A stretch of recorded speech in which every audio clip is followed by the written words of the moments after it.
오늘은 기초연금으로 우리나라 노후빈고 문제를 해결해야 된다고 주장하시는 김원섭 교수님의 이 방송 영상과 함께 직역연금의 문제점을 몇 가지 말씀을 드리려고 하는데요.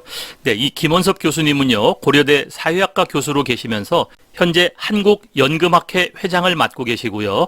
또 지난 국민연금재정추계위원회 위원을 경험하신 아주 우리나라에서 연금 분야에 이 저명하시고 또 전문성을 갖춘 분이죠. 네, 이분 기초연금 강화론자의 이유 있는 해설을 들어보시기 바랍니다.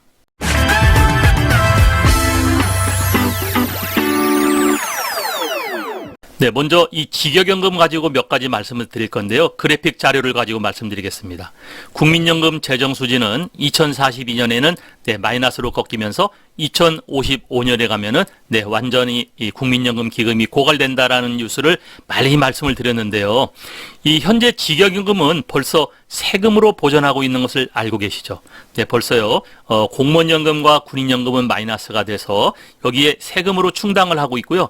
2040년이 가면은 사학연금도 마이너스가 되면서 세금 부분으로 충당될 전망입니다. 그러니까 지금 국민연금만 많이 이야기를 하고 있었지 이 공무원, 사학, 군인연금, 직역연금도 굉장히 우리 연금개혁의 중요한 포인트라는 것을 말씀드리고 싶은 건데요.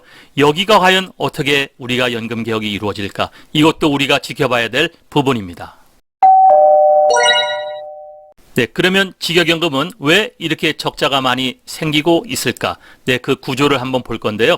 국민연금은 현재 보험료율을 9%를 띄고 있죠. 여기에 4.5%는 근로자 본인이 띄고 있고 4.5%는 기업에서 부담을 하고 있죠. 그런데 공무원 사학 군인연금은요. 공무원 사학은 18%, 군인연금은 14%를 떼고 있는데 여기에 50%는 국가에서 지금 지급을 해주고 있죠.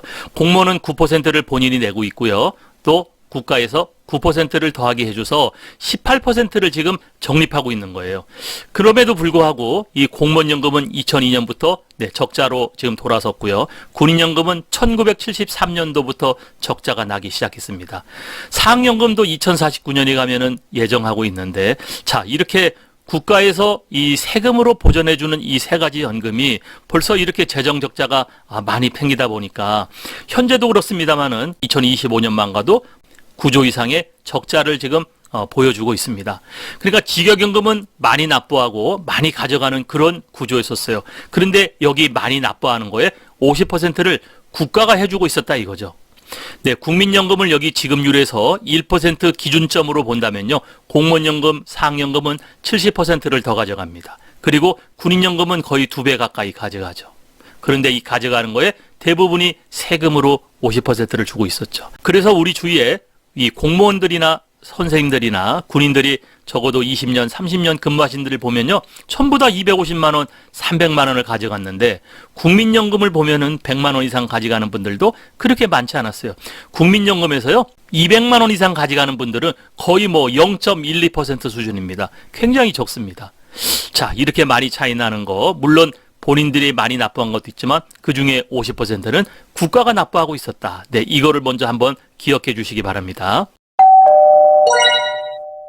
그렇다면 이 공무원연금과 국민연금을 똑같이 출발을 시켜보면은 어떻게 될까?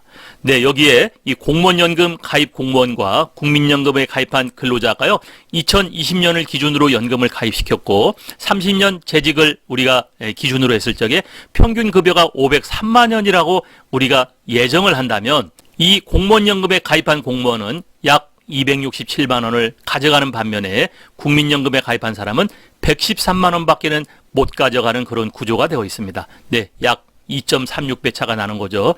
그러니까 우리가 같은 금액을 납입을 했는데도 공무원들은 훨씬 많은 그러한 연금을 가져가죠. 물론 본인이 더 많이 납입했다고 했지만 정부에서 또 더 많이 납입해주는 효과가 있던 거죠. 그래서 2배 이상의 차이가 납니다.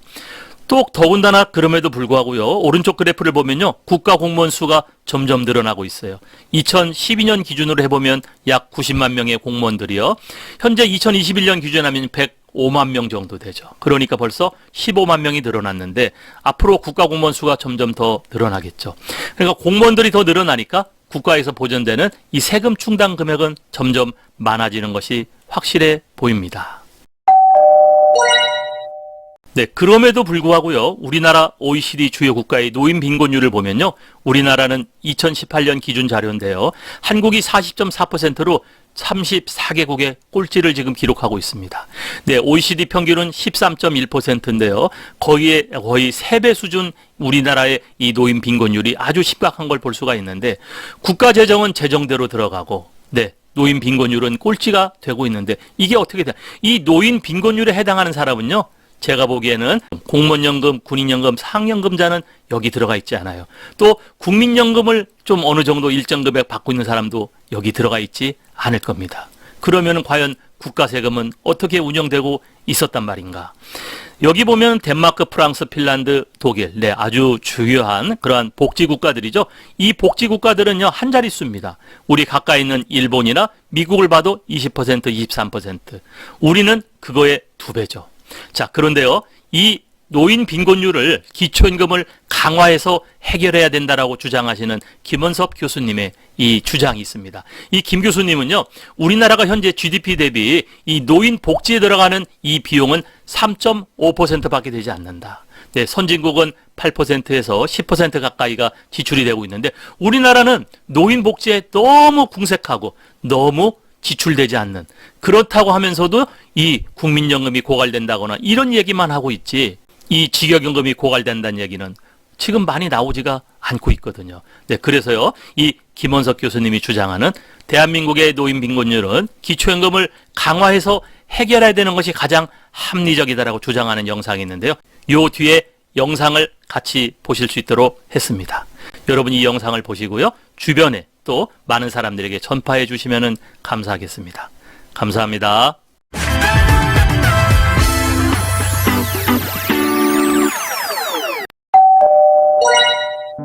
부탁의 말씀 드립니다.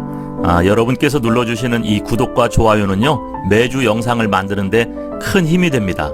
여러분 꼭 응원해 주시길 부탁드릴게요.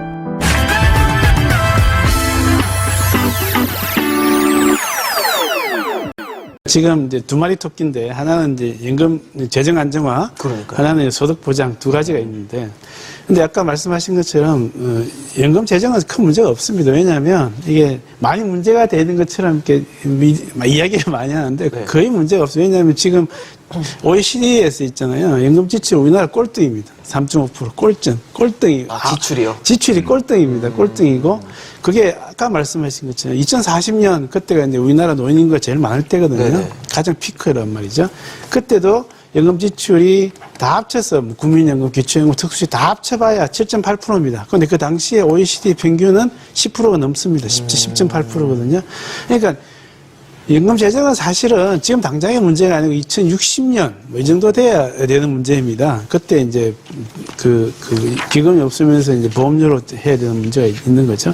그런데 이제 지금 당장은 이제 빈곤이 문제인 거죠. 또 우리나라 노인 빈곤도 아직까지 40%잖아요. 40%, 그것도 OECD 1등입니다. 1등이죠. 네. 그러니까 연금 지출 꼴등, 노인 빈곤율은 1등.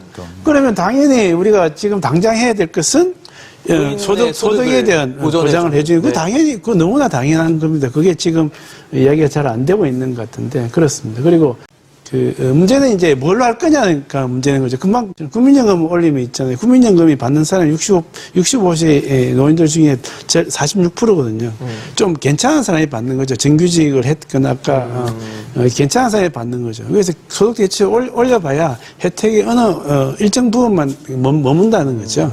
그래서 이걸 우리가 소득 올려줘야 돼. 뭘로 올려줘야 될 것인가 하면 우리가 기초연금을 올려주면 되는 거죠. 기초연금을 지금 국민연금 받는 사람들의 절반만 받고 있거든요. 이걸 다 받게 하고, 국민연금 받는 사람이 기초연금도 다 받고, 그리고 기초연금을 지금 이렇게 30만 원이잖아요. 30만 원에서 절반 정도, 15만 원 정도를 국민연금 받는 사람이 지금 상위 30%한테 다 줘버리고, 그리고 나머지 이 기초연금 받는 사람이 30만 원에서 40만 원 빨리 올리고, 그렇게 하면 모든 사람들이 혜택을 받고, 국민연금 받는 사람도 소득 대체율을 50% 올려봐야 있잖아요. 혜택이 10만 원밖에 안 돼요. 풀로 받아봐야.